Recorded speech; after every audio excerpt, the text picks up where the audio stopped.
Hello friends, in this video we'll talk about how to cleanse the battery terminals from oxide and protect them from the further oxidation.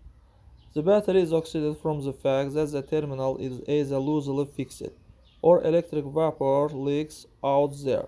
There is still a possibility that the electrolyte vapor channels on the battery are clogged, as a result of which oxide appears. Many people cleanse the cleats in different ways. Same with the regular brush, same with the diluted water and baking soda. Means that's the way to protect the terminals from oxide. Same takes plenty solidor oil and apply it to the terminal. But the fact is that oil does not conduct electricity well, so this method is not correct. Therefore we take original felt, ordinary felt cut out circle and soak with oil. Install on let fingers put the clamps.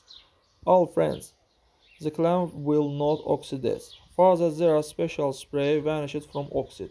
You need to apply a bit on a glue and this will be enough so that the glue does not oxidize. That's all guys. Subscribe to our channel, put like and don't forget to put a bell so as not miss new video on the channel.